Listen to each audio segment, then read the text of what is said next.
Hello and welcome ਸਤਿ ਸ਼੍ਰੀ ਅਕਾਲ ਜੀ। ਮੈਂ ਹਾਂ ਹਰਜੋਤ ਕੌਰ, ਤੁਹਾਡਾ ਸਾਰਿਆਂ ਦਾ ਸਵਾਗਤ ਕਰਦੀ ਹਾਂ ਜੀ ਤੁਹਾਡੇ ਆਪਣੇ ਮਨਪਸੰਦ ਇਮੀਗ੍ਰੇਸ਼ਨ ਸ਼ੋ ਉਡਾਰੀ ਵਿਦੇਸ਼ਾਂ ਨੂੰ। ਸੋ ਅੱਜ ਆਪਾਂ ਕਈ ਆਪਸ਼ਨਸ ਉੱਪਰ ਗੱਲ ਕਰਨੀ ਹੈ। ਆਸਟ੍ਰੇਲੀਆ ਕੈਨੇਡਾ ਦੀ ਤਾਂ ਕਰਾਂਗੇ ਹੀ, ਪਰ ਨਾਲ ਦੀ ਨਾਲ ਇੰਗਲੈਂਡ ਔਰ ਸਿੰਗਾਪੁਰ ਦੀਆਂ ਵੀ ਚੰਗੀਆਂ ਆਪਸ਼ਨਸ ਅੱਜ ਇਸ ਸ਼ੋ ਦੇ ਵਿੱਚ ਡਿਸਕਸ ਕਰਨ ਜਾ ਰਹੇ ਹਾਂ। ਇਸ ਲਈ ਪੂਰਾ ਸ਼ੋ ਤੁਸੀਂ ਸ਼ੁਰੂ ਤੋਂ ਲੈ ਕੇ ਅਖੀਰ ਤੱਕ ਧਿਆਨ ਨਾਲ ਵੇਖਣਾ ਤੇ ਸੁਣਨਾ। ਤੇ ਅੱਜ ਦੀ ਡਿਸਕਸ਼ਨ ਦੇ ਲਈ ਅਸੀਂ ਸਟੂਡੀਓ ਵਿੱਚ ਇਨਵਾਈਟ ਕੀਤਾ ਹੈ ਜੀ ਜਬ ਸਟੱਡੀ ਤੋਂ ਵੀਜ਼ਾ ਐਕਸਪਰਟ ਮਿਸਟਰ ਗੁਰਮੁਖ ਵਾਲੀਆ ਜੀ ਨੂੰ। ਬਹੁਤ ਬਹੁਤ ਸਵਾਗਤ ਹੈ ਸਰ। ਸਤਿ ਸ਼੍ਰੀ ਅਕਾਲ। ਥੈਂਕ ਯੂ ਜੀ। ਸਤਿ ਸ਼੍ਰੀ ਅਕਾਲ ਜੀ ਸਾਰਿਆਂ ਨੂੰ जी। सब तो पहले आस्ट्रेलिया की ही गल करते हैं। हालांकि डिलेज असीं सारे जानते हैं कि थोड़े जरूर चल रहे हैं, पर मैं जरूर इत्थे जानना चाहूँगी क्योंकि जिहड़े फ्रैश पास आउट स्टूडेंट्स ने अप्लाई करन दी सोच रहे हैं आस्ट्रेलिया, आयल स्कोर नूं लैके बड़ी एक दुचित्ती जरूर बनी रहिंदी है। मैं चाहूँगी जरूर पहला आपां इसे तो शुरुआत करिए कि आस्ट्रेलिया अप्लाई करना है तो कितना बैंड स्कोर चाहिदा ही चाहिदा है। देखो मैम, ਜਿਹੜੇ ਅਸੀਂ ਰੀਸੈਂਟਲੀ ਵੀਜ਼ੇ ਲੱਤੇ ਆ 5.5 ਬੈਂਡ ਤੇ ਵੀ ਲੱਤੇ ਆ, ਹਨਾ। ਹਾਂਜੀ। ਸੋ +2 ਪਾਸ ਹੋਮੋ ਤੁਸੀਂ, ਤੁਹਾਡੇ 5.5 ਬੈਂਡ ਚਾਹੀਦੇ ਆ। ਜੇ ਤੁਸੀਂ 20-21 ਦੇ ਪਾਸ ਆਊਟ ਹੋ ਤਾਂ 5.5 ਬੈਂਡ ਤੁਹਾਡੇ ਚੱਲਦੇ ਆ। ਜੇ ਤੁਸੀਂ 18 19 20 21 22 ਦੇ ਪਾਸ ਆਊਟ ਹੋ, +2 ਤੋਂ ਬਾਅਦ 5.5 ਬੈਂਡ ਚੱਲਣਗੇ, ਪਰ ਸਿੰਗਲ ਜਾਏਗਾ ਇਨਸਾਨ। ਠੀਕ ਹੈ ਜੀ। ਗੈਪ ਦੇ ਨਾਲ ਕੋਈ ਚੱਕਰ ਨਹੀਂ। ਅਸੀਂ ਹੁਣ ਵੀ 2019 ਪਾਸ ਆਊਟ ਦਾ ਵੀਜ਼ਾ ਲੱਤਾ ਹੈ। ਸੋ ਮੈਨੂੰ ਲੱਗਦਾ ਜਦੋਂ ਇਹ ਆਪਣਾ ਹੁਣ ਸ਼ੋਅ ਚੱਲਦੇ ਜਾਣੇ, ਅਸੀਂ ਤੁਹਾਨੂੰ ਆਪਣੇ ਨਵੇਂ ਵੀਜ਼ੇ ਦਿਖਾਉਂਦੇ ਜਾਣੇ, ਹੈ ਨਾ ਜੀ ਜੀ। ਸੋ ਆਸਟ੍ਰੇਲੀਆ ਦੀ ਜਿਹੜੀ ਗਵਰਨਮੈਂਟ ਆ ਉਹ ਆਪਣੇ ਚੇਂਜ ਹੋ ਚੁੱਕੀ ਹੈ। ਜਿਹੜੀ ਆਈ ਆ ਉਹ ਆਪਣੇ ਹੱਕ ਦੇ ਵਿੱਚ ਹੈ। ਵੀਜ਼ੇ ਸਲੋ ਆਉਣ ਦਾ ਰੀਜ਼ਨ ਕੀ ਹੈ?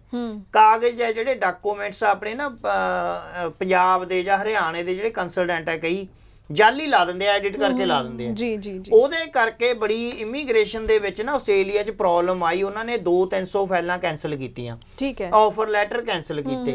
ਚਲੋ ਜਿਨ੍ਹਾਂ ਦੇ ਹੋਣੇ ਸੀ ਹੋ ਗਏ। ਉਹਦਾ ਪਲੱਸ ਪੁਆਇੰਟ ਕੀ ਹੋਇਆ? ਜਿਹੜਾ ਸਾਡੇ ਵਰਗਾ ਜਪ ਸਟੱਡੀ ਕੰਪਨੀ ਵਧੀਆ ਕੰਮ ਕਰਦੀ ਹੈ ਉਹਦੇ ਵੀਜ਼ੇ ਆ ਗਏ। ਸੋ ਇਹ ਪਲੱਸ ਪੁਆਇੰਟ ਹੋ ਗਿਆ, ਕਿਉਂਕਿ ਨਾ ਕਾਗਜ਼ ਐਡਿਟ ਕਰੋ, ਨਾ ਜਾਲੀ ਲਾਓ। ਜਿਹੜਾ ਕਾਗਜ਼ ਤੁਸੀਂ ਅਸਲੀ ਲਾਉਣਾ ਹੈ, ਮੈਂ ਤੁਹਾਨੂੰ ਦੱਸ ਦਿੰਦਾ ਵੀ ਜੇ ਤੁਸੀਂ +2 ਪਾਸ ਹੋ, ਤੁਹਾਡਾ 55% ਜਾਂ 54% ਨੰਬਰ ਘੱਟੋ ਘੱਟ ਚਾਹੀਦੇ ਆ ਆਸਟ੍ਰੇਲੀਆ ਲਈ।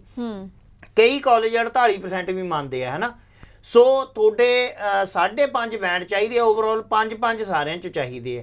ਜੇ ਇੱਕ ਚੋਂ 4.5 ਹੋਣਗੇ ਤੁਸੀਂ ਫਾਈਲ ਲਗਾ ਸਕਦੇ ਹੋ, ਪਰ ਐਲਈ ਕੋਰਸ ਲੱਗੇਗਾ। ਓਕੇ। ਹਾਂਜੀ। ਸਿੰਗਲ ਜੇ ਜਾਣਾ ਹੈ +2 ਪਾਸ 5.5 ਬੈਂਡ, ਗੈਪ ਜੇ ਹੈਗਾ ਉਹ ਦੱਸਣਾ ਪਏਗਾ ਵੀ ਉਹਦੇ ਵਿੱਚ ਤੁਸੀਂ ਕੀ ਕੀਤਾ। ਜਿਹੜਾ ਵੀ ਕਾਗਜ਼ ਲਾਓਗੇ, ਚਾਹੇ ਗੈਪ ਲਈ ਲਾਓ, ਚਾਹੇ ਫੰਡਾਂ ਦਾ ਲਾਓ, ਚਾਹੇ ਕੋਈ ਵੀ ਲਾਓਗੇ, ਉਹ ਵੈਰੀਫਾਈ ਹੋਣਾ ਚਾਹੀਦਾ, ਹੈ ਨਾ ਜੀ। ਇਹ ਨਹੀਂ ਵੀ ਆਪਣੇ ਕੋਲੋਂ ਬਣਾ ਕੇ ਲਾਤਾ ਤੇ ਮੁੜ ਕੇ ਪਤਾ ਹੀ ਨਹੀਂ ਕਿੱਥੇ ਕੀ ਕੀਤਾ ਤੁਸੀਂ, ਹੈ ਨਾ। ਸੋ ਪ੍ਰੋਪਰ ਵੇ ਨਾਲ ਜਿਹੜਾ ਬੰਦਾ ਕਾਗਜ਼ ਲਾਏਗਾ, ਜਿਹੜਾ ਬੰਦਾ ਪ੍ਰੋਪਰ ਵੇ ਨਾਲ ਵੀਜ਼ਾ ਅਪਲਾਈ ਕਰੇਗਾ, ਆਸਟ੍ਰੇਲੀਆ ਉਹਨੂੰ ਵੀਜ਼ਾ ਦੇਗਾ। ਬਿਲਕੁਲ। ਕਿਉਂਕਿ ਆਸਟ੍ਰੇਲੀਆ ਇੱਕ ਇਦਾਂ ਦੀ ਕੰਟਰੀ ਹੈ ਜਿਹੜੀ, ਜਿਵੇਂ ਹੁਣ ਤੁਸੀਂ ਕੋਈ ਵੀ ਕਾਗਜ਼ ਲਾਉਨੇ ਹੋ, ਹਨਾ। ਜੇ ਕੋਈ ਬੰਦਾ ਤੁਹਾਨੂੰ ਕਹਿੰਦਾ ਜੀ ਮੈਂ ਜੀ ਤੁਹਾਡਾ ਫ੍ਰੀ ਚ ਵੀਜ਼ਾ ਲੈ ਲੈਣਾ, ਕੋਈ ਪੈਸਾ ਪਹਿਲਾਂ ਨਹੀਂ, ਜੀ ਜੀ, ਸਾਰੇ ਪੈਸੇ ਆਫਟਰ ਵੀਜ਼ਾ। ਦੇਖੋ ਆਸਟ੍ਰੇਲੀਆ ਇੱਕ ਇਦਾਂ ਦੀ ਕੰਟਰੀ ਹੈ ਜਿੱਥੇ ਫੰਡ ਬਹੁਤ ਅਹਿਮੀਅਤ ਰੱਖਦੇ ਆ ਜੀ। ਤੁਸੀਂ ਫੰਡ 3 ਮਹੀਨੇ ਪੁਰਾਣੇ ਹੋਣੇ ਚਾਹੀਦੇ ਆ। ਜੇ ਤੁਸੀਂ ਐਜੂਕੇਸ਼ਨ ਲੋਨ ਲਾਉਨੇ ਹੋ, ਉਹ ਪ੍ਰੋਪਰ ਹੋਣਾ ਚਾਹੀਦਾ। ਬਿਲਕੁਲ। ਠੀਕ ਹੈ ਜੀ। ਜੇ ਐਫਡੀ ਤੇ ਵੀ ਲੈਣੇ ਹੋ ਤਾਂ ਵੀ ਉਹ ਬੋਲਣਾ ਚਾਹੀਦਾ ਵੀ ਐਫਡੀ ਦੇ ਵਿੱਚ ਪੈਸੇ ਪਏ ਆ। ਸੋ ਜਿਹੜਾ ਬੰਦਾ ਤੁਹਾਡੇ ਨਾਲ 100% 1 ਰੁਪਿਆ ਲਏ ਬਿਨਾ ਪੈਕੇਜ ਕਰੇਗਾ, ਉਹ ਜਾਂ ਤੁਹਾਡੇ ਕਾਗਜ਼ ਐਡਿਟ ਕਰੇਗਾ, ਜਾਂ ਉਹਨੂੰ ਪੁੱਛੋ ਵੀ ਤੁਸੀਂ ਫੰਡ ਕੀ ਲਾਇਆ ਹੈ। ਅੱਛਾ, ਆਪਣੇ ਪੰਜਾਬ ਦੇ ਵਿੱਚ ਨਾ, ਹਰਿਆਣੇ, ਇੱਥੇ ਆਪਣੇ ਇੰਡੀਆ 'ਚ ਕਹਿ ਲੂੰਗਾ ਮੈਂ, ਕੀ ਪ੍ਰੋਬਲਮ ਆ ਰਹੀ ਹੈ? ਹਾਂਜੀ। ਲੋਕਾਂ ਨੇ ਕੀ ਸਿਸਟਮ ਸ਼ੁਰੂ ਕੀਤਾ ਹੈ? 50,000 ਲੈ ਲੈਂਦੇ ਆ, 20,000 ਲੈ ਲੈਂਦੇ ਆ, ਹਨਾ। ਫਾਈਲ ਲਾ ਦਿੰਦੇ ਆ, ਵੀਜ਼ਾ ਲੱਗਦਾ ਨਹੀਂ, ਰਿਜੈਕਟ ਹੋ ਜਾਂਦਾ। ਹਾਂਜੀ। ਉਹ ਕਲਾਇੰਟ ਜਾ ਕੇ ਇਮੀਗ੍ਰੇਸ਼ਨ ਵਾਲੇ ਨੂੰ ਪੁੱਛਦਾ ਵੀ ਤੁਸੀਂ ਜੀ ਮੇਰਾ ਵੀਜ਼ਾ ਰਿਜੈਕਟ ਕਰਾਤਾ। ਉਹ ਕਹਿੰਦਾ ਵੀ ਮੈਂ ਤੇ ਤੋਂ ਕੋਈ ਪੈਸਾ ਲੱਤਾ? ਉਹ ਕਹਿੰਦਾ ਨਹੀਂ ਲੱਤਾ ਜੀ। ਬਿਲਕੁਲ ਬਿਲਕੁਲ। ਇਸ ਕਰਕੇ ਤੁਸੀਂ ਪੈਕੇਜਾਂ ਦੇ ਸਿਸਟਮ 'ਚ ਨਾ ਪਾਓ। ਆਸਟ੍ਰੇਲੀਆ ਖਾਸ ਕਰਕੇ ਧਿਆਨ ਰੱਖਿਓ ਵੀ ਜਿਹੜਾ ਇਨਸਾਨ ਤੋਂ 1 ਵੀ ਰੁਪਈਆ ਨਹੀਂ ਲੈ ਰਿਹਾ, ਉਹ ਆਸਟ੍ਰੇਲੀਆ ਦੀ ਵਧੀਆ ਤਰੀਕੇ ਨਾਲ ਫਾਈਲ ਹੀ ਨਹੀਂ ਲਾ ਸਕਦਾ। ਕਿਉਂਕਿ ਆਸਟ੍ਰੇਲੀਆ ਦਾ ਵੀਜ਼ਾ ਲੈਣਾ ਹਰ ਬੰਦੇ ਦੇ ਬਸ ਦਾ ਰੋਗ ਨਹੀਂ। ਇਮੀਗ੍ਰੇਸ਼ਨ ਵਾਲੇ 100 ਬੈਠੇ ਆ, ਉਹਦੇ ਵਿੱਚੋਂ 4-5 ਵੀਜ਼ਾ ਲੈ ਸਕਦੇ ਆ, ਬਾਕੀ ਵੀਜ਼ਾ ਨਹੀਂ ਲੈਂਦੇ। ਬਿਲਕੁਲ।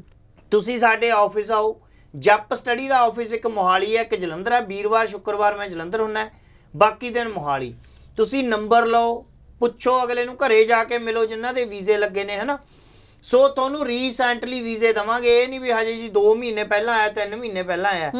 ਉਹ ਬੱਚੇ ਮਿਲਣਗੇ ਜਿਹੜੇ ਇੱਥੇ ਨੇ ਹਜੇ, ਔਰ ਜਿਨ੍ਹਾਂ ਨੇ 5.5 ਬੈਂਡ, 6 ਬੈਂਡ, ਈਚ 5 ਦੇ ਨਾਲ ਵੀਜ਼ੇ ਲੱਤੇ ਨੇ, ਜਿਨ੍ਹਾਂ ਦਾ ਗੈਪ ਸੀ 3-3 4-4 ਸਾਲ ਦਾ।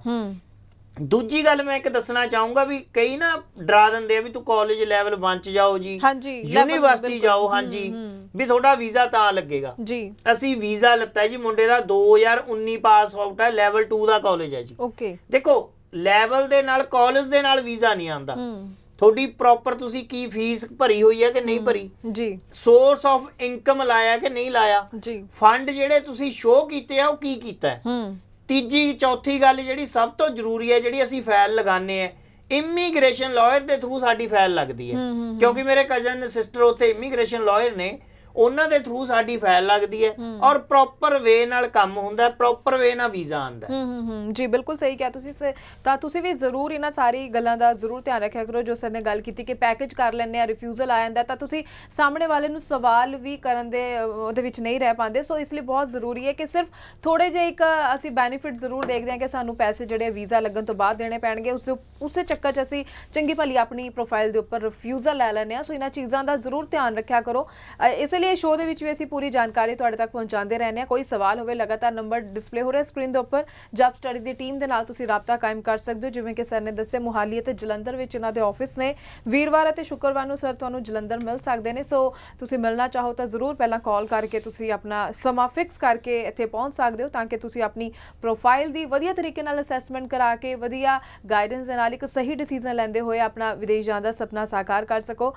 ਅੱਗੋਂ ਆਪਾਂ ਆਸਟ੍ਰੇਲੀਆ ਦੀ ਜਿਵੇਂ ਗੱਲ ਕਰ ਹੀ ਰਹੇ ਹਾਂ, ਸਪਾਊਸ ਵੀਜ਼ਾ ਨੂੰ ਲੈ ਕੇ ਵੀ ਸਭ ਦੇ ਸਵਾਲ ਰਹਿੰਦੇ ਨੇ ਕਿ ਕਿਉਂਕਿ ਅੱਜ ਦੇ ਟਾਈਮ ਵਿੱਚ ਚੰਗੀ ਆਪਸ਼ਨ ਮੰਨੀ ਜਾ ਰਹੀ ਹੈ, ਸਟੱਡੀ ਵੀਜ਼ਾ ਤੇ ਜਾਣਾ, ਸਪਾਊਸ ਨੂੰ ਨਾਲ ਲੈ ਕੇ ਜਾਣਾ ਤਾਂ ਆਸਟ੍ਰੇਲੀਆ ਅਪਲਾਈ ਕੀਤਾ ਜਾਵੇ। ਸੋ ਕਿਸ ਤਰ੍ਹਾਂ ਦਾ ਪ੍ਰੋਸੈਸ ਅਸੀਂ ਮੰਨੀਏ ਜਦੋਂ ਆਸਟ੍ਰੇਲੀਆ ਲਈ ਸਪਾਊਸ ਵੀਜ਼ਾ ਵੀ ਅਪਲਾਈ ਕਰਨਾ ਤਾਂ? ਦੇਖੋ ਮੈਮ, ਜਿਹੜਾ ਬੱਚਾ ਤਾਂ +2 ਤੋਂ ਬਾਅਦ ਜਾਏਗਾ ਉਹ ਸਪਾਊਸ ਨੂੰ ਬਾਅਦ ਚੋਂ ਬੁਲਾ ਸਕਦਾ ਜੀ ਜੀ 3-4 ਮਹੀਨੇ ਬਾਅਦ। ਓਕੇ, ਜਿਹੜੇ ਨਾਲ ਜਾਣਾ ਹੈ, ਤੁਸੀਂ ਚਾਹੇ ਕੋਈ ਡਿਪਲੋਮਾ ਕੀਤਾ, ਚਾਹੇ ਡਿਗਰੀ ਕੀਤੀ ਹੈ, ਤੁਸੀਂ ਚਾਹੇ ਪੋਸਟ ਗ੍ਰੈਜੂਏਟ ਲੈਵਲ ਦਾ ਡਿਪਲੋਮਾ ਲੈ ਲਓ ਕਿਸੇ ਵੀ ਕਾਲਜ 'ਚ, ਜਿੱਦਾਂ ਆਪਾਂ ਕੈਨੇਡਾ ਲੈਂਦੇ ਹਾਂ, ਆਸਟ੍ਰੇਲੀਆ ਦੇ ਵਿੱਚ ਤੁਸੀਂ ਉਹਦੇ ਵਿੱਚ ਵੀ ਸਪਾਊਸ ਨੂੰ ਨਾਲ ਲੈ ਕੇ ਜਾ ਸਕਦੇ ਹੋ। ਸਾਡਾ ਮੈਨੂੰ ਲੱਗਦਾ 5-7 ਦਿਨ ਪਹਿਲਾਂ ਅਸੀਂ ਸਪਾਊਸ ਵੀਜ਼ਾ ਲੱਤਾ, 7 ਸਾਲ ਦਾ ਗੈਪ ਸੀ। ਹਾਂਜੀ, ਠੀਕ ਹੈ ਜੀ। 6 ਬੈਂਡ ਸੀ ਕੁੜੀ ਦੇ, 5.5 ਸਾਰਿਆਂ 'ਚੋਂ ਸੀ। ਕਈ ਬੱਚੇ ਕੀ ਹੁੰਦਾ ਲੱਕੀ ਹੁੰਦੇ ਆ, ਹਾਂਜੀ, ਅਸੀਂ ਵੀਜ਼ਾ ਦੇਖੋ ਫੇਰ ਗੱਲ ਉਹੀ ਆ ਜਾਂਦੀ ਹੈ ਵੀ ਸਹੀ ਤਰੀਕੇ ਦੇ ਨਾਲ ਜੇ ਤੁਸੀਂ ਅਪਲਾਈ ਕਰਦੇ ਹੋ ਵੀਜ਼ਾ ਤਾਂ ਲੱਗਦਾ ਹੈ ਨਾ। ਪੋਸਟ ਗ੍ਰੈਜੂਏਟ ਲੈਵਲ ਦਾ ਅਸੀਂ ਉਹਨੂੰ ਡਿਪਲੋਮਾ ਲੈ ਕੇ ਦਿੱਤਾ, ਕਾਲਜ ਦੇ ਵਿੱਚ ਲੈ ਕੇ ਦਿੱਤਾ, ਠੀਕ ਹੈ ਜੀ। ਦੋਨਾਂ ਦਾ ਸਪਾਊਸ ਵੀਜ਼ਾ ਲੱਗ ਗਿਆ। ਹਾਂਜੀ, ਸੋ ਉਹ ਵੀ ਹੁਣ ਮੈਨੂੰ ਲੱਗਦਾ ਚਲੇ ਗਏ ਜਾਂ ਜਾਣਗੇ, ਅਸੀਂ ਫਿਰ ਇੰਨਾ ਪੁੱਛਦੇ ਨਹੀਂ ਹੁੰਦੇ। ਪਰ ਜਿਹਨੇ ਸਪਾਊਸ ਜਾਣਾ ਹੈ, ਹੁਣ ਇਹ ਨਹੀਂ ਵੀ ਤੁਸੀਂ ਮਾਸਟਰ ਡਿਗਰੀ ਜੇ ਆਓਗੇ ਤਾਂ ਤੁਹਾਡਾ ਸਪਾਊਸ ਵੀਜ਼ਾ ਲੱਗੇਗਾ। ਤੁਸੀਂ ਪੋਸਟ ਗ੍ਰੈਜੂਏਟ ਲੈਵਲ ਦਾ ਡਿਪਲੋਮਾ ਲੈ ਕੇ ਵੀ ਸਪਾਊਸ ਵੀਜ਼ਾ ਲੈ ਸਕਦੇ ਹੋ। ਪਰ ਜਿਹੜੇ ਤੁਹਾਡੇ ਬੈਂਡ ਹੈ ਉਹ 6 ਓਵਰਆਲ ਹੋਣੇ ਚਾਹੀਦੇ ਆ, 5, 5.5, 5.5 ਇਦਾਂ ਹੋਣਗੇ ਤਾਂ ਕੋਈ ਗੱਲ ਨਹੀਂ। ਗੈਪ ਦੀ ਗੱਲ ਆ ਜਾਂਦੀ ਹੈ, ਗੈਪ ਦੇ ਵਿੱਚ ਤੁਸੀਂ ਕੀਤਾ ਕੀ ਹੈ ਉਹ ਤੁਹਾਨੂੰ ਸ਼ੋਅ ਕਰਨਾ ਹੈ। ਅੱਛਾ, ਸਭ ਤੋਂ ਵੱਡੀ ਇੱਕ ਪੁਆਇੰਟ ਹੈ ਵੀ ਜਿਹੜਾ ਲੋਕਾਂ ਨੇ ਰੌਲਾ ਪਾਇਆ ਹਾਂਜੀ ਵੀ ਜਿਹੜਾ ਸਪਾਊਸ ਹੈ ਜੀ ਉਹਦੀ ਗ੍ਰੈਜੂਏਸ਼ਨ ਹੋਣੀ ਜ਼ਰੂਰੀ ਹੈ। ਬਿਲਕੁਲ, ਇਹ ਮੈਨੂੰ ਲੱਗਦਾ ਜਿਹੜਾ ਅਸੀਂ ਵੀਜ਼ਾ ਲੱਤਾ ਮੁੰਡਾ 10th ਜਾਂ +2 ਪਾਸ ਹੈ। ਅੱਛਾ, ਠੀਕ ਹੈ ਜੀ, ਬਹੁਤ ਵਧੀਆ। ਦੇਖੋ ਇਹਦਾ ਵਧੀਆ ਤਰੀਕੇ ਨਾਲ ਵੀਜ਼ਾ ਆਇਆ। ਕਾਲਜ ਦੇ ਵਿੱਚ ਇਹ ਗੱਲ ਖਤਮ ਹੋ ਜਾਂਦੀ ਹੈ ਜਦੋਂ ਤੁਸੀਂ ਕਾਲਜ 'ਚ ਐਡਮਿਸ਼ਨ ਲੈਂਦੇ ਹੋ ਨਾ, ਫਿਰ ਗੱਲ ਹੀ ਖਤਮ ਹੋ ਜਾਂਦੀ ਹੈ। ਬੱਚਾ ਚਾਹੇ ਪੜ੍ਹਿਆ ਲਿਖਿਆ ਹੋਵੇ ਚਾਹੇ ਅਨਪੜ੍ਹ ਹੋਵੇ, ਸਪਾਊਸ ਉਹਦਾ ਨਾਲ ਵੀਜ਼ਾ ਲੱਗਦਾ ਹੀ ਲੱਗਦਾ ਹੈ। ਕਈ ਪੁੱਛਦੇ ਆ ਵੀ ਸਾਡੇ ਬੱਚੇ ਦਾ ਸਪਾਊਸ ਵੀਜ਼ਾ ਉਸੇ ਦਿਨ ਆਊਗਾ ਕਿ ਬਾਅਦ ਚੋਂ ਆਊਗਾ ਜੀ। ਜਿਹੜਾ ਤਾਂ +2 ਤੋਂ ਬਾਅਦ ਜਾਂਦਾ ਜੀ ਉਹਦਾ ਬਾਅਦ ਚੋਂ ਲੱਗਦਾ। ਜਿਹੜਾ ਤੁਸੀਂ ਨਾਲ ਇਕੱਠੀ ਪ੍ਰੋਫਾਈਲ ਤੁਸੀਂ ਅਪਲਾਈ ਕਰਦੇ ਹੋ, ਪਹਿਲਾਂ ਉਹ ਕੀ ਕਰਦੇ ਆ, ਮੇਨ ਐਪਲੀਕੈਂਟ ਦੀ ਪ੍ਰੋਫਾਈਲ ਦੇਖਦੇ ਆ ਵੀ ਠੀਕ ਹੈ ਜੀ, ਉਹਦਾ ਵੀਜ਼ਾ ਓਕੇ ਕਰ ਦਿੰਦੇ ਆ। 1 ਮਿੰਟ ਬਾਅਦ ਉਹਦੇ ਸਪਾਊਸ ਨੂੰ ਵੀਜ਼ਾ ਦੇ ਦਿੰਦੇ ਆ। ਸੋ ਇਕੱਠੇ ਵੀਜ਼ਾ ਆਂਦਾ, ਇਕੱਠੇ ਜਾਂਦੇ ਆ। ਮੇਰੇ ਹਿਸਾਬ ਨਾਲ ਤਾਂ ਜੇ ਤੁਸੀਂ ਸਪਾਊਸ ਨੂੰ ਨਾਲ ਲੈ ਕੇ ਜਾ ਸਕਦੇ ਹੋ, ਜਾਣਾ ਚਾਹੀਦਾ, ਕਿਉਂਕਿ ਇੱਕ ਤਾਂ ਤੁਹਾਨੂੰ ਖਰਚੇ ਦੀ ਟੈਨਸ਼ਨ ਨਹੀਂ ਹੁੰਦੀ ਹੈ ਨਾ। ਤੁਹਾਡਾ ਸਪਾਊਸ 100% ਫੁੱਲ ਟਾਈਮ ਕੰਮ ਕਰਦਾ 4-5 ਸਾਲ, ਉਹਦੇ ਨਾਲ ਤੁਹਾਨੂੰ ਬਹੁਤ ਜ਼ਿਆਦਾ ਸਹਾਰਾ ਲੱਗਦਾ। ਇਨਸਾਨ ਜਿਹੜਾ ਇਨਸਾਨ ਨੇ 2-3 ਸਾਲ 'ਚ ਤਰੱਕੀ ਕਰਨੀ ਹੈ ਉਹ ਇਨਸਾਨ 6 ਮਹੀਨੇ 'ਚ ਕਰ ਲੈਂਦਾ। ਬਿਲਕੁਲ ਬਿਲਕੁਲ। ਸੋ ਇਹ ਗੱਲਾਂ, ਜੇ ਤੁਸੀਂ ਸਿੰਗਲ ਜਾਣਾ, ਸਪਾਊਸ ਜਾਣਾ, ਆਸਟ੍ਰੇਲੀਆ ਦੇ ਵੀਜ਼ੇ ਖੁੱਲ ਚੁੱਕੇ ਨੇ, ਪਰ ਮਹੀਨਾ 2 ਮਹੀਨੇ ਵੀ ਲੱਗ ਰਹੇ ਨੇ। 45 ਦਿਨ ਦਾ ਟੋਟਲ ਪ੍ਰੋਸੈਸ ਹੈ ਜਿਸ ਦਿਨ ਫਾਈਲ ਲੱਗਦੀ ਹੈ। ਹਾਂਜੀ, ਤੁਸੀਂ 2 ਤੋਂ 2.5 ਮਹੀਨੇ ਲਾ ਕੇ ਚੱਲੋ ਵੀ ਤੁਹਾਡਾ ਵੀਜ਼ਾ ਲੱਗੂਗਾ। ਪਰ ਜਪ ਸਟੱਡੀ ਉਹ ਕੰਪਨੀ ਹੈ ਜਿਹੜੀ ਵੀਜ਼ਾ ਲਗਵਾ ਕੇ ਦਿੰਦੀ ਹੈ ਹਨਾ। ਸਾਡੇ ਕੋਲ ਇੱਕੋ ਹੀ ਗੱਲ ਹੈ ਵੀ ਤੁਸੀਂ ਪੈਸੇ ਖਰਚੋ ਜਿੱਦਾਂ ਅਸੀਂ ਕਹਿੰਦੇ ਆ, ਹਾਂਜੀ, ਵੀਜ਼ਾ ਅਸੀਂ ਤੁਹਾਨੂੰ ਲਗਵਾ ਕੇ ਦੇਵਾਂਗੇ ਜੀ। ਬਿਲਕੁਲ, ਇੱਕ ਬਹੁਤ ਚੰਗੀ ਗੱਲ ਤੁਸੀਂ ਵਿੱਚ ਕਹੀ, ਜੋ ਕਿ ਸਪਾਊਸ ਦੇ ਗ੍ਰੈਜੂਏਟ ਹੋਣ ਦੀ ਗੱਲ ਅਕਸਰ ਕਹੀ ਜਾਂਦੀ ਹੈ। ਸੋ ਤੁਸੀਂ 10th ਕਹਿ ਰਹੇ ਸੀ ਤੁਸੀਂ 10th ਹਾਂਜੀ, ਪਾਸ ਹਾਂਜੀ, ਸਟੂਡੈਂਟ ਦਾ ਜੋ ਸਪਾਊਸ ਵੀਜ਼ਾ ਵੀ ਲੱਗਿਆ, ਸੋ ਇਸ ਲਈ ਇੱਕ ਚੰਗਾ ਕੰਸਲਟੈਂਟ ਹੀ ਤੁਹਾਨੂੰ ਹਰ ਤਰੀਕੇ ਨਾਲ ਗਾਈਡ ਕਰ ਸਕਦਾ ਹੈ, ਕਿਉਂਕਿ ਬਹੁਤ ਤਜਰਬਾ ਹੁੰਦਾ। ਸੋ ਅਗਰ ਅਸੀਂ ਜਬ ਸਟੱਡੀ ਦੀ ਵੀ ਗੱਲ ਕਰੀਏ, ਤਕਰੀਬਨ 20 ਸਾਲਾਂ ਦਾ ਐਕਸਪੀਰੀਅੰਸ ਹੈ, 20 ਸਾਲਾਂ ਦਾ ਤਜਰਬਾ ਹੈ। ਇਸੇ ਕਰਕੇ ਬਹੁਤ ਐਸੀ ਚੀਜ਼ਾਂ ਪਤਾ ਹੁੰਦੀਆਂ ਨੇ ਇੰਨੇ ਸਾਲਾਂ ਦਾ, ਜਿਨ੍ਹਾਂ ਨੂੰ ਐਕਸਪੀਰੀਅੰਸ ਹੁੰਦਾ ਕਿ ਕਿਸ ਪ੍ਰੋਫਾਈਲ ਤੇ ਕਿਵੇਂ ਕੰਮ ਕੀਤਾ ਜਾਵੇ, ਕਿਸ ਤਰੀਕੇ ਨਾਲ ਵੀਜ਼ਾ ਲੈ ਕੇ ਆਂਦਾ ਜਾਵੇ। ਸੋ ਤੁਹਾਡਾ ਵੀ ਕੋਈ ਸਵਾਲ ਹੋਵੇ, ਨੰਬਰ ਡਿਸਪਲੇ ਹੋ ਰਿਹਾ ਜਬ ਸਟੱਡੀ ਦੀ ਟੀਮ ਦੇ ਨਾਲ, ਤੁਸੀਂ ਰਾਬਤਾ ਕਾਇਮ ਕਰ ਸਕਦੇ ਹੋ।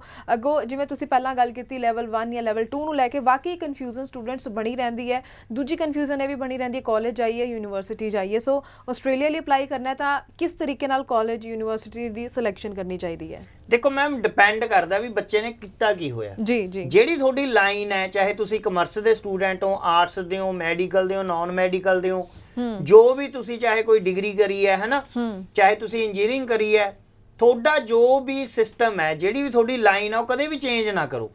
ਕੋਸ਼ਿਸ਼ ਕਰੋ ਜਿਸ ਲਾਈਨ ਦੇ ਤੁਸੀਂ ਸਟੂਡੈਂਟ ਹੋ ਉਸੇ ਲਾਈਨ ਦੇ ਵਿੱਚ ਅੱਗੇ ਕੋਰਸ ਲਓ। ਆਪਾਂ ਬਾਰ-ਬਾਰ ਗੱਲ ਕਰਦੇ ਆਂ, ਬੱਚੇ ਨਾ ਬੜਾ ਕਹਿੰਦੇ ਜੀ ਕਾਲਜ ਮੈਨੂੰ ਯੂਨੀਵਰਸਿਟੀ ਚਾਹੀਦੀ ਹੈ। ਹਾਂਜੀ। +2 ਤੋਂ ਬਾਅਦ ਘੱਟ ਖਰਚੇ ਦੇ ਵਿੱਚ ਬੱਚੇ ਨੂੰ ਕਾਲਜ 'ਚ ਜਾਣਾ ਚਾਹੀਦਾ ਮੇਰੇ ਹਿਸਾਬ ਨਾਲ। ਓਕੇ ਜੀ। ਕਿਉਂਕਿ ਇੱਕ ਚੀਜ਼ ਨੇ ਤੁਹਾਨੂੰ ਸਿਰਫ ਤੁਸੀਂ ਯੂਨੀਵਰਸਿਟੀ ਲੈ ਲਈ, ਯੂਨੀਵਰਸਿਟੀ ਦਾ ਵੀ ਵੀਜ਼ਾ ਤਾਂ ਲੱਗੇਗਾ ਬਾਕੀ ਤੁਹਾਡੀ ਫਾਈਲ ਜੇ ਚੰਗੀ ਹੋਏਗੀ। ਹਾਂਜੀ, ਠੀਕ ਨਹੀਂ? ਹਾਂਜੀ। ਚੰਗੇ ਇਮੀਗ੍ਰੇਸ਼ਨ, ਜਿਵੇਂ ਹੁਣ ਜੱਪ ਸਟੱਡੀ ਹੈ ਜੀ, ਅਸੀਂ ਜਾਨ ਲਾ ਦਿੰਨੇ ਆਪਣੀ ਵੀਜ਼ਾ ਲੈਣ ਲਈ ਜੀ, ਵੀ ਅਸੀਂ ਵੀਜ਼ਾ ਲੈਣਾ ਹੀ ਲੈਣਾ, ਕਿਉਂਕਿ ਜੇ ਅਸੀਂ ਵੀਜ਼ਾ ਲਵਾਂਗੇ ਤਾਂ ਸਾਡੇ 10 ਕਲਾਇੰਟ ਉਹ ਨਾਲ ਹੋਰ ਲੈ ਕੇ ਆਉਂਦੇ ਆ। ਬਿਲਕੁਲ ਬਿਲਕੁਲ। ਸੋ ਤੁਸੀਂ ਇਹ ਚੀਜ਼ਾਂ ਛੱਡ ਕੇ ਸਾਰੇ ਵੀਜ਼ਾ ਅਪਲਾਈ ਕਰਿਆ ਕਰੋ। ਵਧੀਆ ਕੰਸਲਟੈਂਟ ਕੋਲੇ ਜਾਓ, ਜਿਵੇਂ ਜੱਪ ਸਟੱਡੀ ਹੈ, ਅਸੀਂ ਤੁਹਾਨੂੰ ਦੱਸਾਂਗੇ ਵੀ ਤੁਸੀਂ ਵੀਜ਼ਾ ਕਿੱਦਾਂ ਲੈ ਸਕਦੇ ਹੋ। ਠੀਕ ਹੈ ਨਹੀਂ? ਸਪਾਊਸ ਜਾਣਾ ਚਾਹੇ ਸਿੰਗਲ ਜਾਣਾ, ਕੋਈ 1% ਵੀ ਸੋਚਣ ਦੀ ਲੋੜ ਨਹੀਂ। ਜਦੋਂ ਆਸਟ੍ਰੇਲੀਆ ਵੀਜ਼ਾ ਦਿੰਦਾ ਹੈ, ਇਹ ਇਦਾਂ ਦੀ ਕੰਟਰੀ ਹੈ ਕੁਝ ਵੀ ਨਹੀਂ ਦੇਖਦਾ। ਠੀਕ ਹੈ ਜੀ? ਤੁਹਾਡੇ ਬੈਂਡ ਘੱਟ ਹੈ ਤਾਂ ਕਹਿ ਦਿੰਦਾ ਜੀ ਆ ਜਾਓ। ਸਿਰਫ ਜਿਹੜੇ ਤੁਸੀਂ ਡਾਕੂਮੈਂਟਸ ਲਾਉਣੇ ਆ ਉਹ 1 ਨੰਬਰ ਦੇ ਹੋਣੇ ਚਾਹੀਦੇ ਆ। ਉਹ ਆਸਟ੍ਰੇਲੀਆ ਦੀ ਸੋਚ ਇਹ ਹੈ ਵੀ ਤੁਸੀਂ ਕਾਗਜ਼ ਘੱਟ ਲਾ ਦਿਓ, ਵਧੀਆ ਲਾ ਦਿਓ, ਅਸੀਂ ਤੁਹਾਨੂੰ ਵੀਜ਼ਾ ਦੇ ਦਾਂਗੇ। ਸੋ ਟੌਪ ਲੈਵਲ ਦੀ ਕੰਟਰੀ ਹੈ, ਪੈਸਾ ਬਹੁਤ ਹੈ, ਸਪਾਊਸ ਨਾਲ ਜਾਂਦਾ, ਬੱਚੇ ਨਾਲ ਜਾਂਦੇ ਆ ਜੀ। ਸੋ ਇਸ ਕੰਟਰੀ 'ਚ ਜੇ ਤੁਸੀਂ ਜਾਣਾ ਹੈ, ਤੁਹਾਡੇ ਕੋਲ ਅੱਜ ਦੇ ਟਾਈਮ 'ਚ ਮੌਕਾ ਹੈ। ਹਜੇ ਤਾਂ ਆਸਟ੍ਰੇਲੀਆ ਮੈਨੂੰ ਲੱਗਦਾ 1.5-2 ਮਹੀਨੇ ਲਾ ਰਿਹਾ ਵੀਜ਼ੇ ਨੂੰ। ਆ ਜਿਹੜਾ ਹੁਣ ਸਤੰਬਰ ਤੇ ਅਕਤੂਬਰ ਅਸੀਂ ਇਨਟੇਕ ਦੇ ਰਹੇ ਹਾਂ, ਮੈਨੂੰ ਲੱਗਦਾ 4-5 ਦਿਨ 'ਚ ਵੀਜ਼ੇ ਸਾਡੇ, ਤੁਸੀਂ ਕੱਲ ਹੀ ਅਸੀਂ ਵੀਜ਼ੇ ਲੱਤੇ 4 ਦਿਨ 'ਚ, ਹਨਾ? ਅੱਛਾ ਜੀ। ਸੋ ਜੇ ਤੁਸੀਂ ਨਵੇਂ ਵੀਜ਼ੇ ਦੇਖਣੇ ਆ, ਅਸੀਂ ਇਹ ਨਹੀਂ ਵੀ ਟੀਵੀ ਤੇ ਬੋਲਤਾ ਤੇ ਵੀਜ਼ੇ ਨਹੀਂ ਦਿਖਾਵਾਂਗੇ।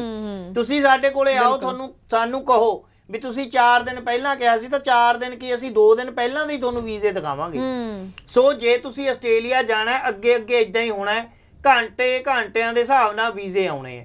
ਸੋ ਜੇ ਤੁਸੀਂ, ਤੁਹਾਡਾ ਸੁਪਨਾ ਹੈ ਵੀ ਮੈਂ ਆਸਟ੍ਰੇਲੀਆ ਜਾਣਾ ਹੈ, ਤਾਂ ਅਪਲਾਈ ਕਰੋ। ਸਤੰਬਰ ਅਕਤੂਬਰ ਇਨਟੇਕ ਅਸੀਂ ਤੁਹਾਨੂੰ ਦਵਾਂਗੇ ਔਰ ਵੀਜ਼ਾ ਤੁਹਾਡਾ ਲੱਗੇਗਾ, ਪਰ ਸਹੀ ਤਰੀਕੇ ਨਾਲ, ਵਧੀਆ ਤਰੀਕੇ ਨਾਲ ਕੰਮ ਕਰਾਇਓ ਤਾਂ ਜੋ ਅਸੀਂ ਤੁਹਾਡਾ ਵੀਜ਼ਾ ਲੈ ਕੇ ਦੇ ਸਕੀਏ। ਜੀ ਬਿਲਕੁਲ। ਇੱਥੇ ਮੈਂ ਜਾਣਨਾ ਚਾਹੂੰਗੀ ਕਿ ਪ੍ਰੋਫਾਈਲ ਤੇ ਵੀ ਡਿਪੈਂਡ ਕਰਦਾ ਕਿ ਕਿੰਨੇ ਟਾਈਮ ਵਿੱਚ ਵੀਜ਼ਾ ਆ ਰਿਹਾ, ਕਿ ਸੇਮ ਪ੍ਰੋਸੈਸ ਹੀ ਸਾਰਿਆਂ ਦਾ ਚੱਲਦਾ, ਕਿਉਂਕਿ ਕੁਝ ਫਰੈਸ਼ ਪ੍ਰੋਫਾਈਲ ਵੀ ਹੁੰਦੀਆਂ ਨੇ ਔਰ ਕੁਝ ਅਸੀਂ ਕਈਆਂ ਦੇ ਰਿਫਿਊਜ਼ਲ ਲੱਗਿਆ, ਕੁਝ ਮਤਲਬ ਥੋੜੀ ਕੰਪਲਿਕੇਟਿਡ ਪ੍ਰੋਫਾਈਲਸ ਵੀ ਹੁੰਦੀਆਂ। ਦੇਖੋ ਮੈਮ, ਜੇ ਆਪਾਂ ਇਹ, ਤੁਸੀਂ ਕੁਐਸਚਨ ਵੈਸੇ ਬਹੁਤ ਅੱਛਾ ਪੁੱਟ ਕੀਤਾ, ਕਿਉਂਕਿ ਆਮ ਲੋਕ ਪੁੱਛਦੇ ਆ, ਮੈਂ ਹੁਣੇ ਰੀਸੈਂਟਲੀ ਪਾਸ ਆਊਟ ਹਾਂ ਜੀ, ਕੀ ਮੇਰਾ ਵੀਜ਼ਾ ਜਲਦੀ ਆਏਗਾ? ਦੇਖੋ ਮੈਂ ਤੁਹਾਨੂੰ ਦੱਸਦਾ ਵੀ ਕੁੜੀ ਦਾ 7 ਸਾਲ ਦਾ ਗੈਪ ਸੀਗਾ, ਉਹਦਾ ਵੀਜ਼ਾ ਮੈਨੂੰ ਲੱਗਦਾ 35-40 ਦਿਨ ਚ ਆਇਆ। ਓਕੇ। ਇੱਕ ਮੁੰਡਾ ਰੀਸੈਂਟਲੀ ਪਾਸ ਆਊਟ ਸੀ, ਉਹਦਾ ਮੈਨੂੰ ਲੱਗਦਾ ਸੀ 2-2.5 ਮਹੀਨੇ, ਸਵਾ 2 ਮਹੀਨੇ ਚ ਵੀਜ਼ਾ ਆਇਆ। ਸੋ ਪ੍ਰੋਫਾਈਲ ਦਾ ਕੋਈ ਨਹੀਂ ਚੱਕਰ ਹੁੰਦਾ, ਫਾਈਲ ਵਧੀਆ ਹੋਣੀ ਚਾਹੀਦੀ ਹੈ।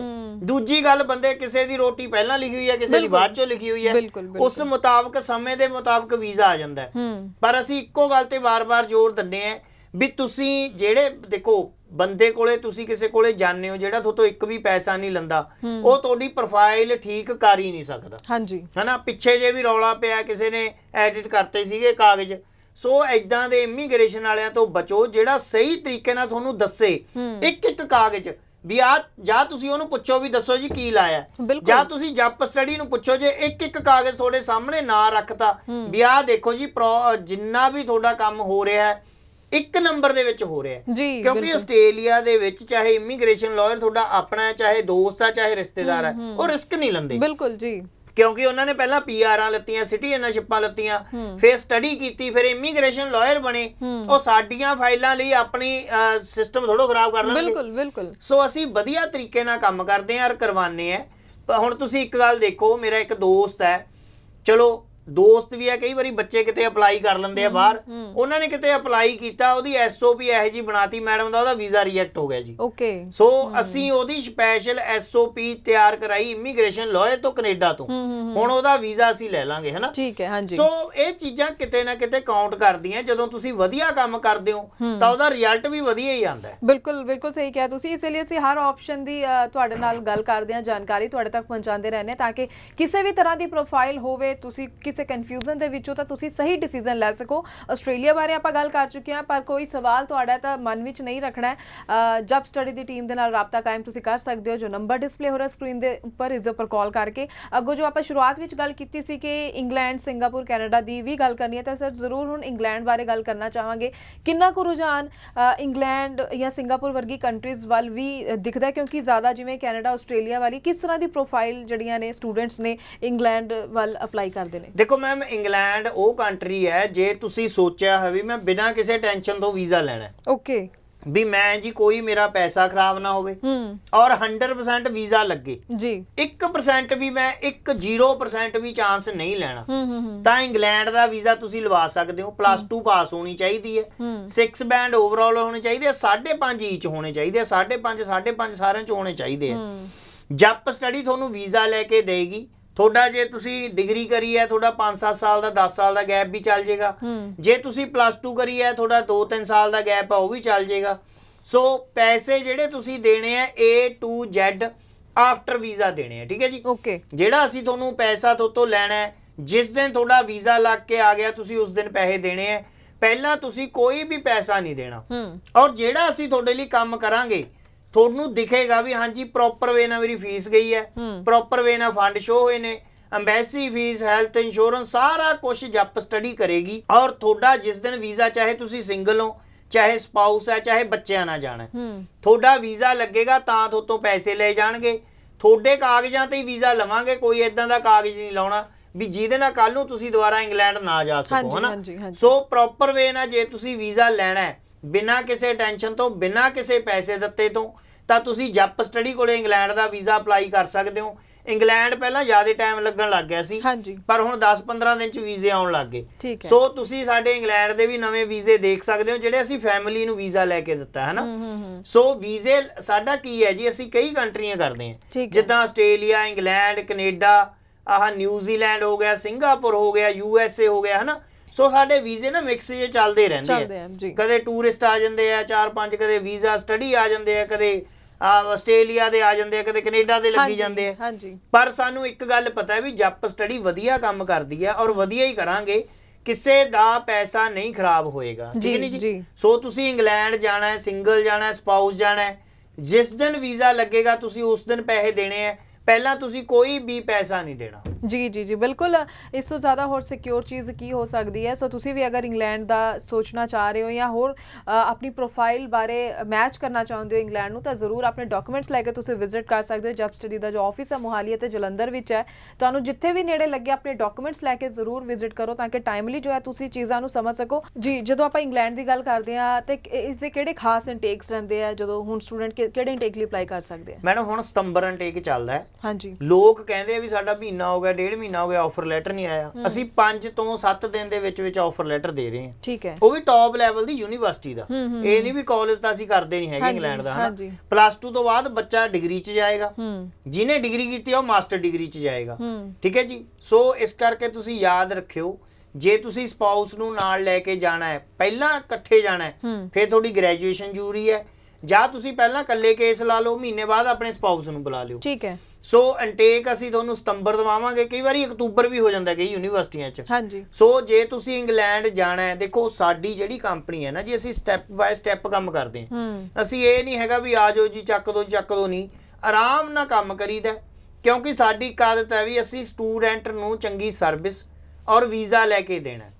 ਸਾਡੀ ਡਾਇਰੀ ਦੇ ਵਿੱਚ ਉਹ ਲਫ਼ਜ਼ ਨਹੀਂ ਹੈਗਾ ਵੀ ਪੈਸੇ ਖਰਾਬ ਕਰਾਤੇ ਜੀ ਔਰ ਵੀਜ਼ਾ ਨਹੀਂ ਲੱਗਿਆ, ਹੈ ਨਾ। ਹਾਂਜੀ ਹਾਂਜੀ, ਪ੍ਰੋਪਰ ਵੇ ਨਾਲ ਅਸੀਂ ਸਾਰਾ ਕੰਮ ਤੁਹਾਡੇ ਲਈ ਕਰਾਂਗੇ, ਔਰ ਪੈਸੇ ਤੁਸੀਂ ਆਫਟਰ ਵੀਜ਼ਾ ਦੇਣੇ ਆ। ਤੁਸੀਂ, ਮੈਂ ਦੁਬਾਰਾ ਰਿਪੀਟ ਕਰ ਦਿੰਦਾ, ਜੇ ਸਿੰਗਲ ਜਾਣਾ +2 ਤੋਂ ਬਾਅਦ, ਸਪਾਊਸ ਨਾਲ ਜਾਣਾ ਤਾਂ ਗ੍ਰੈਜੂਏਸ਼ਨ ਤੋਂ ਬਾਅਦ, ਬੱਚੇ ਲੈ ਕੇ ਜਾਣੇ ਆ ਤਾਂ ਵੀ ਗ੍ਰੈਜੂਏਸ਼ਨ ਤੋਂ ਬਾਅਦ, ਠੀਕ ਹੈ। ਸੋ ਬੱਚਿਆਂ ਦੀ ਉਮਰ ਚਾਹੇ 5 ਸਾਲ ਹੋਵੇ, ਚਾਹੇ 2 ਸਾਲ ਹੋਵੇ, ਚਾਹੇ 6 ਮਹੀਨੇ ਹੋਵੇ, ਚਾਹੇ 10 ਸਾਲ ਹੋਵੇ, ਬੱਚਾ ਤੁਹਾਡੇ ਨਾਲ ਜਾਏਗਾ, ਹਸਬੈਂਡ ਤੁਹਾਡਾ ਨਾਲ ਜਾਏਗਾ, ਬੱਚੇ ਨੂੰ ਤੁਸੀਂ ਸਟੱਡੀ ਕਰਨ ਲਾ ਦਿਓ ਤੇ ਜਿਹੜੇ ਹਸਬੈਂਡ ਨੇ ਉਹਨਾਂ ਨੂੰ ਓਪਨ ਵਰਕ ਪਰਮਿਟ ਮਿਲੇਗਾ 4 ਤੋਂ 5 ਸਾਲ ਦਾ। ਬਹੁਤ ਚੰਗੀ ਆਪਸ਼ਨ, ਦੇਖੋ ਪੂਰੇ ਪਰਿਵਾਰ ਦੀ ਸੈਟਲਮੈਂਟ ਹੁੰਦੀ ਹੈ। ਸੋ ਅਗਰ ਕੋਈ ਆਪਸ਼ਨ ਆਪਣੀ ਫੈਮਿਲੀ ਪੁਆਇੰਟ ਆਫ View ਤੋਂ ਦੇਖਣਾ ਚਾਹੁੰਦਾ ਹੈ ਕਿ ਚੰਗੀ ਆਪਸ਼ਨ ਇੰਗਲੈਂਡ ਤੁਹਾਡੇ ਲਈ ਰਹਿ ਸਕਦੀ ਹੈ। ਸਿੰਗਾਪੁਰ ਦੀ ਵੀ ਗੱਲ ਕਰ ਲਈਏ ਫਟਾਫਟ, ਕਿਉਂਕਿ ਜਿਵੇਂ ਅਸੀਂ ਸਾਰੇ ਜਾਣਦੇ ਹਾਂ ਕਿ ਜਿਨ੍ਹਾਂ ਦਾ ਗੈਪ ਜ਼ਿਆਦਾ ਹੋ ਚੁੱਕਿਆ ਹੈ ਉਹ ਅਪਲਾਈ ਕਰ ਸਕਦੇ ਨੇ। ਸੋ ਸਿੰਗਾਪੁਰ ਦੇ ਬਾਰੇ ਵੀ ਜ਼ਰੂਰ ਚਾਹਾਂਗੇ ਅਪਡੇਟ ਦਰਸ਼ਕਾਂ ਨਾਲ ਸਾਂਝਾ ਕੀਤਾ। ਦੇਖੋ ਮੈਮ, ਜਿਹੜੇ ਬੱਚਿਆਂ ਨੇ ਜ਼ਿਆਦਾ ਪੈਸਾ ਨਹੀਂ ਖਰਚਣਾ, ਹਾਂਜੀ, ਹੁਣ ਸਿੰਗਾਪੁਰ ਇੱਕ ਟੌਪ ਲੈਵਲ ਦੀ ਕੰਟਰੀ ਹੈ ਹਨਾ, ਕਈ ਸੋਚਦੇ ਆ ਯਾਰ ਅਸੀਂ ਵੀ 4-5 ਲੱਖ ਜਾਂ 3-4 ਲੱਖ ਚ ਜਾਂ 2.5 ਲੱਖ ਚ ਚਲੇ ਜਾਈਏ। ਹਾਂਜੀ, ਸੋ ਜਿੰਨੇ ਤੁਸੀਂ ਪੈਸੇ ਸੋਚ ਕੇ ਆਓਗੇ ਸਾਡੇ ਕੋਲੇ, ਜੇ ਤਾਂ ਤੁਸੀਂ ਵਧੀਆ ਕਾਲਜ ਚ ਜਾਣਾ ਤਾਂ ਤੁਸੀਂ 4-4.5 ਲੱਖ ਦੇ ਵਿੱਚ ਟਿਕਟ ਪਾ ਕੇ ਸਾਰਾ ਤੁਸੀਂ ਜਾ ਸਕਦੇ ਹੋ। ਠੀਕ ਹੈ। ਬੱਚੇ ਨੇ ਸਿੰਗਾਪੁਰ ਜਾਣਾ ਤਾਂ ਉਹਨੇ 1 ਵੀ ਰੁਪਈਆ ਪਹਿਲਾਂ ਨਹੀਂ ਦੇਣਾ, ਸਾਰੇ ਪੈਸੇ ਆਫਟਰ ਵੀਜ਼ਾ ਦੇਣੇ ਆ ਜੀ। ਜਿਸ ਦਿਨ ਵੀਜ਼ਾ ਲੱਗ ਗਿਆ ਸੀ ਉਸ ਦਿਨ ਪੈਸੇ ਲਵਾਂਗੇ, ਠੀਕ ਹੈ ਜੀ। ਵਰਕ ਪਰਮਿਟ ਦੀ ਸਾਡੀ ਗਾਰੰਟੀ ਹੋਊਗੀ। ਜੇ ਉਹਨੇ ਸਿੰਗਾਪੁਰ ਤੋਂ ਅੱਗੇ ਕਿਸੇ ਕੰਟਰੀ ਚ ਲੰਘਣਾ ਉਹ ਵੀ ਅਸੀਂ ਪੂਰੀ ਸਪੋਰਟ ਕਰਾਂਗੇ, ਪਰ ਉੱਥੇ ਜਿਹੜੀ ਸਟੱਡੀ ਚ ਅਸੀਂ ਭੇਜਾਂਗੇ ਉਹ ਕੰਪਲੀਟ ਕਰਨੀ ਹੈ, ਜਿਹੜਾ ਵਰਕ ਪਰਮਿਟ ਮਿਲੇਗਾ ਉਹ ਕੰਪਲੀਟ ਕਰਨਾ ਹੈ। ਉਸ ਤੋਂ ਉਹਦੇ ਚੱਲਦੇ ਟੂਰਿਸਟ ਵੀਜ਼ਾ ਲੈ ਕੇ ਤੁਸੀਂ ਕੈਨੇਡਾ ਜਾਂ USA ਕਿਤੇ ਵੀ ਜਾ ਸਕਦੇ ਹੋ।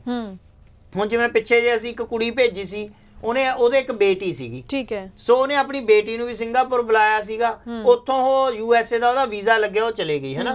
ਸੋ ਸਿੰਗਾਪੁਰ ਇੱਕ ਇਦਾਂ ਦੀ ਕੰਟਰੀ ਹੈ ਜਿੱਥੇ ਜੌਬ ਦੀ ਆਪਸ਼ਨ ਬਹੁਤ ਹੈ, ਕਿਉਂਕਿ ਉਹ ਹੈਗਾ ਟੂਰਿਸਟ ਪਲੇਸ, ਉੱਥੇ ਹੋਟਲ ਬਹੁਤ ਨੇ, ਹੋਟਲਾਂ ਦੇ ਵਿੱਚ ਨੌਕਰੀ ਬਹੁਤ ਹੈ। ਜੇ ਤੁਸੀਂ ਚੰਗੇ ਸ਼ੈਫ ਬਣ ਜੰਨੇ ਹੋ, ਠੀਕ ਹੈ ਜੀ, 2 ਤੋਂ 2.5 ਲੱਖ ਰੁਪਏ ਅਸੀਂ ਸਿੰਗਾਪੁਰ ਚ ਗਾਰੰਟੀ ਲੈਂਦੇ ਆ ਵੀ ਅਸੀਂ ਤੁਹਾਨੂੰ ਨੌਕਰੀ ਦਵਾਵਾਂਗੇ, ਪਰ ਤੁਸੀਂ ਖਾਣਾ ਵਧੀਆ ਬਣਾਉਣ ਲੱਗ ਜਾਓ। ਸੋ ਜੇ ਤੁਸੀਂ ਚੰਗੇ ਸ਼ੈਫ ਬਣ ਗਏ, ਵਰਲਡ ਦੀ ਕਿਸੇ ਵੀ ਕੰਟਰੀ 'ਚ ਤੁਸੀਂ ਵਰਕ ਪਰਮਿਟ ਤੇ ਜਾ ਸਕਦੇ ਹੋ, ਜਿਹਦੇ ਵਿੱਚ 3.5 ਲੱਖ ਤੋਂ ਲੈ ਕੇ 5 ਲੱਖ ਰੁਪਏ ਤੱਕ ਸੈਲਰੀ ਹੁੰਦੀ ਹੈ। ਸੋ ਜੇ ਤੁਸੀਂ ਸਿੰਗਾਪੁਰ ਜਾਣਾ ਹੈ, ਪਹਿਲਾਂ ਇਕੱਲੇ ਜਾਓਗੇ, ਸਪਾਊਸ ਵੀਜ਼ਾ ਨਹੀਂ ਹੁੰਦਾ, ਠੀਕ ਹੈ ਜੀ। ਪੈਸਾ ਕੋਈ ਨਹੀਂ ਦੇਣਾ, ਸਾਰੇ ਪੈਸੇ ਬਾਅਦ ਚੋਂ ਦੇਣੇ ਆ ਵੀਜ਼ਾ ਲੱਗਣ ਤੇ, ਪਰ ਵੀਜ਼ੇ ਦੀ ਗਾਰੰਟੀ ਹੋਏਗੀ।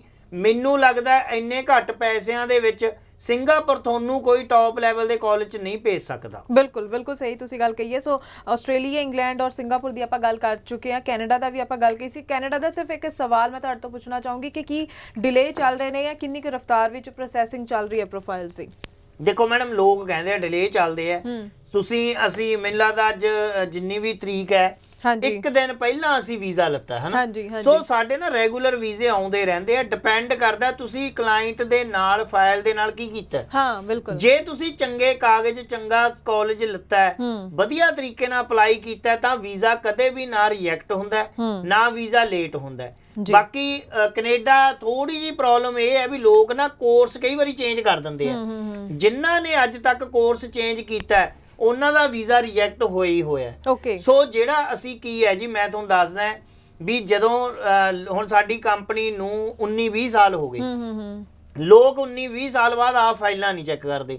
ਮੇਰੀ ਸ਼ੁਰੂ ਤੋਂ ਆਦਤ ਹੈ, ਚਾਹੇ ਜਿਹੜੀ ਮਰਜ਼ੀ ਫਾਈਲ ਹੋਵੇ, ਉਹਦੇ ਡਾਕੂਮੈਂਟਸ ਇੱਕ ਵਾਰੀ ਮੈਂ ਦੇਖਣੇ ਹੀ ਦੇਖਣੇ ਹੈ, ਠੀਕ ਹੈ। ਹਾਂਜੀ। ਔਰ ਦੂਜੀ ਸਾਡੀ ਆਦਤ ਹੈ, ਅਸੀਂ ਜਿਹੜੀ ਵੀ ਫਾਈਲ ਲਾਉਣੀ ਹੈ ਐਮਬੈਸੀ ਦੇ ਵਿੱਚ, ਉਹ ਇਮੀਗ੍ਰੇਸ਼ਨ ਲਾਇਰ ਦੇ ਥਰੂ ਲਾਉਣੀ ਹੈ, ਠੀਕ ਹੈ। ਔਰ ਕੈਨੇਡਾ ਦਾ ਕੋਈ ਵੀ ਐਕਸਟਰਾ ਪੈਸਾ ਨਹੀਂ ਲੈਂਦੇ ਅਸੀਂ। ਜਿਹੜਾ ਬੱਚਾ ਰੀਸੈਂਟਲੀ ਪਾਸ ਆਊਟ ਹੈ, ਲਓ ਤੁਸੀਂ, ਤੁਹਾਡਾ ਵੀਜ਼ਾ ਰਿਜੈਕਟ ਹੋ ਗਿਆ ਕੈਨੇਡਾ ਦਾ, ਤੁਸੀਂ ਆਈਲੈਟਸ ਤੁਹਾਡੇ 6.5 ਬੈਂਡ ਹੈ, 6 ਸਾਰਿਆਂ ਚੋਂ 7 ਹੈ, ਤੁਹਾਡਾ ਕਿਸੇ ਨੇ ਵੀ ਵੀਜ਼ਾ ਰਿਜੈਕਟ ਕਰਾਤਾ, ਤੁਸੀਂ ਸਾਡੇ ਕੋਲੇ ਫਾਈਲ ਲੈ ਕੇ ਆਓ, ਤੁਹਾਡਾ ਵੀਜ਼ਾ ਲਗਵਾ ਕੇ ਦਵਾਂਗੇ, ਠੀਕ ਹੈ। ਇਹ ਨਹੀਂ ਵੀ ਤੁਹਾਨੂੰ ਅਸੀਂ ਕਹਿਤਾ ਜੀ ਵੀਜ਼ਾ ਲੱਗ ਗਿਆ, ਤੁਹਾਨੂੰ ਨੰਬਰ ਦਵਾਂਗੇ ਨਾਲ, ਤੁਸੀਂ ਸਾਡੇ ਕੋਲੇ ਬੈਠ ਕੇ ਸਪੀਕਰ ਫੋਨ ਤੇ ਫੋਨ ਕਰੋ ਵੀ ਵਾਕਈ ਜੀ ਤੁਹਾਡਾ 4 ਵਾਰੀ 2 ਵਾਰੀ ਜਾਂ 1 ਵਾਰੀ ਵੀਜ਼ਾ ਰਿਜੈਕਟ ਸੀ, ਫਿਰ ਤੁਸੀਂ ਜੱਪ ਸਟੱਡੀ ਕੋਲੇ ਆਏ, ਉਹਨਾਂ ਨੇ ਤੁਹਾਡਾ ਵੀਜ਼ਾ ਲਗਵਾ ਕੇ ਦਿੱਤਾ, ਉਹ ਕਹਿਣਗੇ ਹਾਂਜੀ ਲਗਵਾ ਕੇ ਦਿੱਤਾ। ਸੋ ਇਸ ਕਰਕੇ ਵਧੀਆ ਕੰਮ ਜੇ ਤੁਸੀਂ ਕਰਦੇ ਹੋ ਨਾ, ਬਿਲਕੁਲ। ਹੁਣ ਜਿਵੇਂ ਆਪਾਂ ਚਲੋ ਘੱਟੋ ਘੱਟ ਜੇ ਇੱਕ ਗੱਲ ਕਰੀਏ, ਜਦੋਂ ਇੱਕ ਹਾਊਸ ਵਾਈਫ ਹੈ ਜਾਂ ਆਪਣੇ ਘਰ ਦੇ ਲੇਡੀਜ਼ ਨੇ ਜਾਂ ਕੋਈ ਵੀ ਹੈ, ਆਪਾਂ ਜਦੋਂ ਕੱਪੜੇ ਧੋਣੇ ਆ ਕੀ ਸੋਚਦੇ ਆ ਵੀ ਜੇ ਸਾਬਣ ਨਾਲ ਧੋਣੇ ਵਧੀਆ ਹੋਵੇ, ਜੇ ਸਰਫ ਧੋਣੇ ਤਾਂ ਟੌਪ ਲੈਵਲ ਦਾ ਹੋਵੇ, ਤਾਂ ਕੱਪੜੇ ਸਾਫ਼ ਹੁੰਦੇ ਆ ਨਾ। ਇਸ ਕਰਕੇ ਸਾਡੀ ਸੋਚ ਹੈ ਵੀ ਤੁਸੀਂ ਪ੍ਰੋਪਰ ਵੇ ਨਾਲ ਜੇ ਕਾਗਜ਼ ਲਾਓਗੇ ਤਾਂ ਵੀਜ਼ਾ ਲੱਗੇਗਾ। ਬਾਕੀ ਜਿਹੜੀ ਅਸੀਂ ਫਾਈਲ ਤਿਆਰ ਕਰਦੇ ਆਂ, ਉਹਦਾ ਸਾਡਾ ਇੱਕ ਸਿਸਟਮ ਹੈ, ਵਧੀਆ ਤਰੀਕੇ ਨਾਲ ਕਰਦੇ ਆਂ, ਤੇ ਵਧੀਆ ਤਰੀਕੇ ਨਾਲ ਵੀਜ਼ੇ ਲੈਣੇ ਆ। ਜੀ ਜੀ ਜੀ ਬਿਲਕੁਲ। ਸੋ ਤੁਸੀਂ ਵੀ ਸਾਰੇ ਇਹਨਾਂ ਗੱਲਾਂ ਦਾ ਜ਼ਰੂਰ ਧਿਆਨ ਰੱਖਿਆ ਕਰੋ, ਸਹੀ ਤਰੀਕੇ ਨਾਲ ਕੰਮ ਕਰਦੇ ਹੋਏ ਤੁਹਾਨੂੰ ਜੋ ਹੈ ਵੀਜ਼ਾ ਲਿਆ ਕੇ ਦੇਣ। ਤੇ ਬਹੁਤ ਧੰਨਵਾਦ ਕਰਦੇ ਹਾਂ ਜੀ ਤੁਹਾਡਾ ਕਿ ਤੁਸੀਂ ਸ਼ੋਅ ਵਿੱਚ ਆ ਕੇ ਖਾਸ Thank you ਜੀ, ਗੱਲਾਂ thank ਸਾਡੇ you। ਦਰਸ਼ਕਾਂ ਨਾਲ ਸਾਂਝੀ ਕੀਤੀ। ਤੇ ਜਾਣ ਤੋਂ ਪਹਿਲਾਂ ਤੁਹਾਨੂੰ ਮਿਲਵਾਉਂਦੇ ਹਾਂ ਜੀ ਉਹਨਾਂ ਸਟੂਡੈਂਟਸ ਦੇ ਨਾਲ ਜਿਨ੍ਹਾਂ ਨੇ ਜਬ ਸਟੱਡੀ ਤੋਂ ਆਪਣੇ ਫਾਈਲ ਪ੍ਰੋਸੈਸ ਕਰਵਾਈ ਸੀ, ਉਹਨਾਂ ਦੇ ਵੀਜ਼ਾ ਲੱਗ ਚੁੱਕੇ ਨੇ। ਉਹਨਾਂ ਦਾ ਐਕਸਪੀਰੀਅੰਸ ਕਿਵੇਂ ਦਾ ਰਿਹਾ, ਉਹਨਾਂ ਦੀ ਹੀ ਜ਼ੁਬਾਨੀ ਜਾਣਦੇ ਹਾਂ। ਮੈਂ ਜਬ ਸਟੱਡੀ ਵਾਲਿਆਂ ਦਾ ਤੇ ਮੀਨਾਕਸ਼ੀ ਮੈਮ ਔਰ ਵਾਲੀਆ ਸਰ ਦਾ ਥੈਂਕਸ ਕਰਨਾ ਚਾਹੁੰਦੀ ਹਾਂ ਕਿ ਮੇਰਾ 10 ਇਅਰਸ ਆਲਮੋਸਟ 10 ਇਅਰਸ ਦਾ ਗੈਪ ਸੀ ਔਰ ਇਨਦੇ ਥਰੂ ਮੈਂ ਵੀਜ਼ਾ ਲਗਵਾਇਆ। ਔਰ ਬਾਕੀ ਬਾਹਰ ਵੀ ਮੈਂ 2-3 ਕੋ ਗਈ ਸੀ ਪਰ ਕਿਸੇ ਨੇ ਰਿਸਪੌਂਸ ਨਹੀਂ ਕੀਤਾ ਡਿਊ ਟੂ ਮਾਈ ਗੈਪ, ਪਰ ਇਹਨਾਂ ਨੇ ਮੇਰਾ ਵੀਜ਼ਾ ਲਗਵਾਤਾ and thank you so much. ਤੇ ਇਸ ਦੇ ਨਾਲ ਹੀ ਹੁਣ ਮੈਨੂੰ ਯਾਨੀ ਕਿ ਹਰਜੋਤ ਕੌਰ ਨੂੰ ਵੀ ਦਿਓ ਜੀ ਇਜਾਜ਼ਤ। ਧੰਨਵਾਦ।